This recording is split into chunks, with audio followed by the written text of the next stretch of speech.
जनपद के बड़ा गांव गेट बाहर चिम्मन लिटोरी की बगिया में 7 दिवसीय श्रीमद् भागवत कथा का समापन हुआ।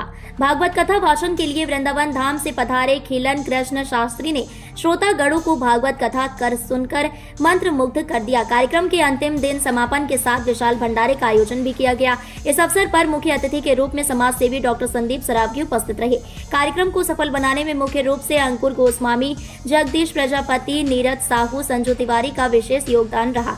इस अवसर पर डॉक्टर संदीप ने कहा, भागवत में ज्ञान योग, कर्म योग, समाज धर्म, स्त्री धर्म, आप धर्म, राजनीति आदि का ज्ञान भरा है। यह एक ऐसा शास्त्र है कि जिसके सुनने से और उसका अनुसरण करने से जीवन से संबंधित सभी प्रश्नों का उत्तर पाया जा सकता है। साधक को साधन मार्ग में क्या क्या संशय आते हैं, इन सब पर विचार करके भागवत पुराण का रचना की गई है। हमें इस प्रकार के आयोजनों में समय समय पर सम्मिलित होते रहना चाहिए और अपने आगे आने वाली पीढ़ियों को भी इसके महत्व को समझाना चाहिए, क्योंकि दूसरी सभ्यताओं का अनुसरण करते हुए हम अपने धर्म से विमुख होते जा रहे हैं, जो भविष्य में सनातन के लिए एक बड़ा खतरा है।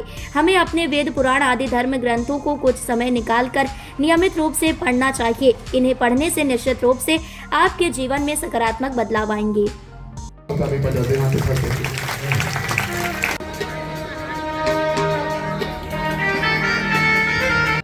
वंदन अभिनंदन करते हैं सभी माताओं बहनों का, गुरु जी का, भागवत कथा वाचक हमारे गुरुदेव का, जितनी माँ बहनें हमारे परिवार के लोग यहाँ पे बैठे हैं उन्हें इस बात से अवगत कराना चाहते हैं कि हम लोग कोई राजनीतिक आदमी नहीं है, सिर्फ एक छोटे से समाज सेवी हैं। हम लोगों का सुबह से संघर्ष सेवा समिति के नाम से हम लोग सेवा का काम करते हैं। एसएन टावर झोकन बाग में हम लोगों का ऑफिस है, जहाँ पर किसी भी बेटी जिसके माँ बाप नहीं है, भाई नहीं है, उन बेटियों का कन्यादान तक हम लोग लेते हैं, श्रृंगार हम कराते हैं, उसके दुख में सुख में काम करते हैं।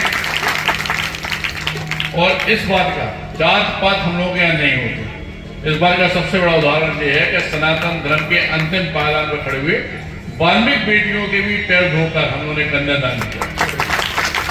करोड़ों रुपए की पॉलिसी बीमा निगम द्वारा उनके लिए कराई जाती है, जीवन बीमा। अगर वो बेटियां राखी बांधने के लिए हम लोग के ऑफिस में आती हैं तो स्थिति ये है कि सारी किस्तें हम ही लोग, पढ़ाई लिखाई हो किसी बच्चे की, वास्तविकता में आना बढ़ना चाहता हो, इस देश को गौरवान्वित करने का काम कर रहा हो, बुंदेलखंड की धरा को गौरवान्वित करने का काम कर रहा हो, तो वहां पे भी हम लोग तन मन धन सारी चीजों से उनकी सेवा करते हैं। ये जो लोग हैं हमारे छोटे भाई दोस्त आए, जिनकी वजह से आज इतना अच्छा वातावरण यहाँ पे हो रहा है, इन लोगों से भी वादा किए हैं कि अगर हमारी माँ बहनें तैयार हो तो इसी आंगन में, इसी प्रांगण में आप ही लोगों की देख रेख में हम अपनी तरफ से एक आइस कैंप लगवा दें।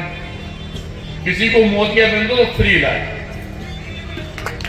आंखों पे चश्मा हो या दवाई हो, सब फ्री इलाज। आप लोगों से वादा किया है, जब आप लोग कहेंगे भैया वगैरह, तब यहीं पे ये काम शुरुआत कर देंगे। जनता सेवा से जुड़े हुए कोई भी काम, हम लोगों का जीवन है इसीलिए कि सिर्फ सेवा करना है और संघर्ष करके अपनी जिंदगी जिए, इसलिए संघर्ष सेवा समिति नाम रखा है। क्योंकि बांके बिहारी जी के चरणों में आज ये सब बातें हो रही हैं और हम लोग उनका कारा न लगाए तो बेकार लगेगा, इसलिए सभी माँ बहनें एक साथ बोलेंगी, बांके बिहारी लाल की जय हो, जय हो। और धन्यवाद करना चाहते हैं और सभी माता बहनों से एक बार दोबारा यह आग्रह करना चाहते हैं कि कभी उन्हें लगे कि अपने परिवार के सदस्य के रूप में, अपने बेटे के रूप में, भाई के रूप में किसी जरूरत है तो एक बार एसएन टावर झोकन बाग पर आकर जरूर बात कीजिएगा। ये हमारे दोस्त यार मित्र सारे लोग खड़े हैं, इनसे आप पूछकर हमारे यहाँ तक आ सकते हैं। ज्यादा दिक्कत कोई परेशानी हो तो हम आपके यहाँ तक आ सकते हैं, कोई दिक्कत नहीं।